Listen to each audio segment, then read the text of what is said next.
Hello and welcome back to my channel. If you're new here, my name is Lindsay. I talk about frugal living, minimalism, the carnivore diet, keto diet, random things that I also feel like talking about occasionally. And I try to upload every week. Sometimes it doesn't happen, but I am getting better, and I think that my subscribers that were here originally would attest to the fact that I am getting better at uploading. So today's video is going to be about why I am so frugal, even as a self-proclaimed minimalist.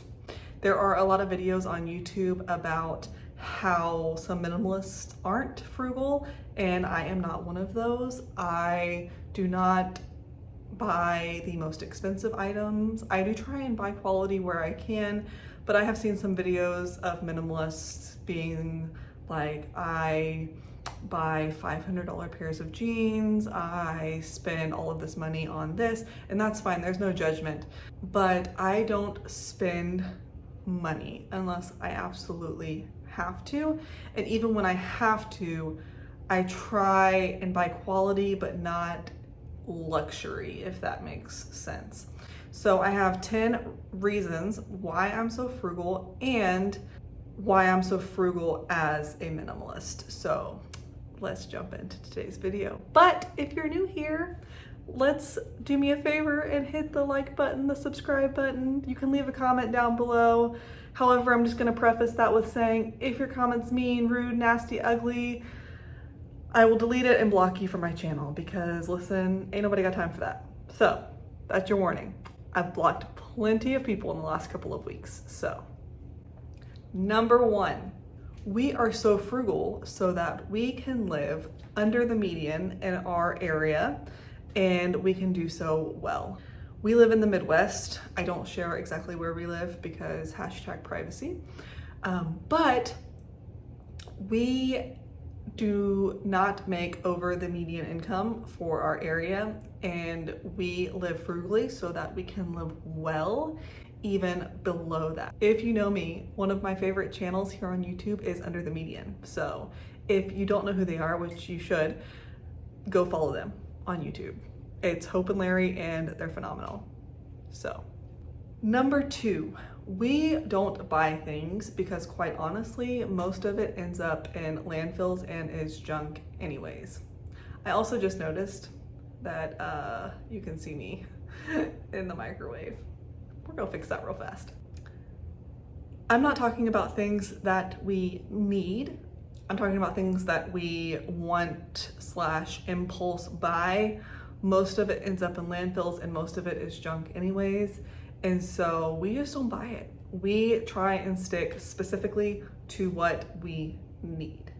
Number three, we are so frugal as a minimalist family because we want to give and contribute, even making less than the median average for our area. Giving and contributing is very important. Number four would be emergency savings and saving for a house. We have lived in apartments or on base housing since we've been married, and we've been married 11 years. But we would eventually like to buy a house, hopefully next year. We just renewed our lease on this apartment for 1 more year because it's so under market value because it's not renovated. And the goal is to save as much as humanly possible. So probably we'll be getting even more frugal videos because that's our goal in the next 14 months. We signed a 14-month lease, so a little over a year, is to save up a decent down payment for a house. Probably not 20%, but hopefully like 10 to 15%. We are Christians, so we tithe to our church. We like to give to other ministries, and we also just like to help people out that we know. And so living well below our means and being frugal allows us to give and contribute as we would like. Number five, being frugal gives you freedom. Now, I'm not saying that you shouldn't work and you shouldn't work hard, but if you watched my video on my husband taking a pay cut because the company that he was working for kept threatening to fire everyone every other day for stupid reasons, then having the freedom to walk away from a toxic environment, having the freedom to not have to work for a company if they're terrible to you, One of the books that I'm reading right now is called Set for Life. If I can remember, I will put a picture of it right here. And he talks about just having that flexibility, even if you have to take a pay cut to walk away from a job that isn't contributing to your happiness and may actually be making you miserable. It also frees us from having to be dependent on the government or dependent upon any employer. And so that's a big thing. When we were active duty, which we're not, my husband is reserves now. When we were active duty, every time the government would shut down while we were paying off debt, it was just such a big thing, because even though we knew we would get paid, we didn't always know when we would get paid if the government actually shut down, and it was so stressful. And so just not having to depend on an employer. Again, not saying you shouldn't work and you shouldn't work hard, but being frugal, living below your means definitely gives you flexibility and it gives you freedom. Number 6, this was probably the thing that catapulted me into what I would consider more extreme frugality, and it's not having to find the next thing or be on the hunt. I have friends and family members who love this. They love bargain hunting, they love thrifting, they love going to the store and seeing what they can get on sale. That's not me. I just forego it all. And it reduces stress so much because I don't need to spend the gas. I don't need to spend the mental bandwidth. I don't need to fight crowds. I don't need to do any of that. And I don't have to spend money to find the next best thing, because quite honestly, again, that next best thing will probably either end up at the Goodwill eventually, or it'll end up in a landfill. And so just completely getting rid of that next best thing, the hunt. I don't browse Amazon. I don't browse Target. I don't browse Instagram. Like, I don't click on the links. So just giving all that up. If I need something, then I will specifically go and look for that thing. But otherwise, I try my best. And again, I'm not perfect. I am not a perfect human being, but I try my best to not be influenced. Number 7. So this isn't always the case on the frugal side of YouTube. But as a frugal minimalist, a benefit of being frugal and just not buying is that I don't have to clean as much because I don't have as much. Now, again, there are frugal people on YouTube who have a lot of stuff because they're just constantly buying things that are like deeply discounted. And that's not me. That's not my version of minimalism. If it's your version, that's fine. Or if that's your version of frugality, I should say, that's fine. It's just not mine. I don't love cleaning, to be honest, which is ironic because that's my job at our church. And my house is relatively clean most of the time, but I don't actually enjoy cleaning and I don't enjoy stuff. It stresses me out, it gives me anxiety, and I have other things that I would like to be doing, like reading or running or filming YouTube videos or playing with my kids or whatever, that I don't want to be cleaning all of the time. And I think I have some videos on how I actually got into minimalism to begin with, but if you've heard my story about how I got into minimalism after my oldest was born 9 years ago, I was so anxious. I never have struggled with depression, but I have struggled with severe postpartum anxiety to the point where I almost couldn't leave my house. And I was Googling one day how to lower anxiety. And the first thing that came up was to just get rid of your crap. And it was like a light bulb went off. And I have never gone back to owning as much stuff as we did at that time in our lives. And so not bringing stuff in means that 1, I don't have to clean it. And then 2, I don't have to turn around and take it back out of my house because it gets too cluttered. So it's kind of a win-win. Number 8, and this is controversial. I want to set our kids up. There are some people that don't want to pay for their kids' college, or they feel like they can't save for their kids' college, but I really want to set our 3 daughters up for success.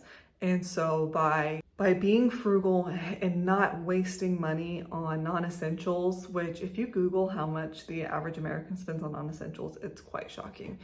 But being frugal and not wasting money also means that we can invest in our kids' future.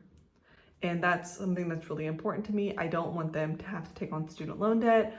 I don't want them to feel like they have to rent an apartment until they're 50 years old. And so whatever we can do to financially set them up after they become adults, we will do.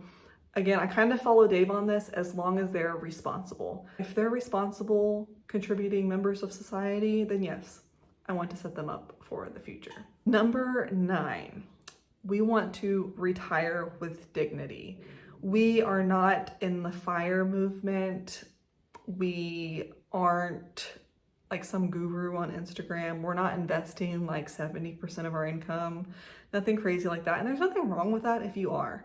That's just not the stage of life we're in. We are not so frugal that we just don't spend on anything that isn't an absolute need or we will die. We do spend money on things that bring value.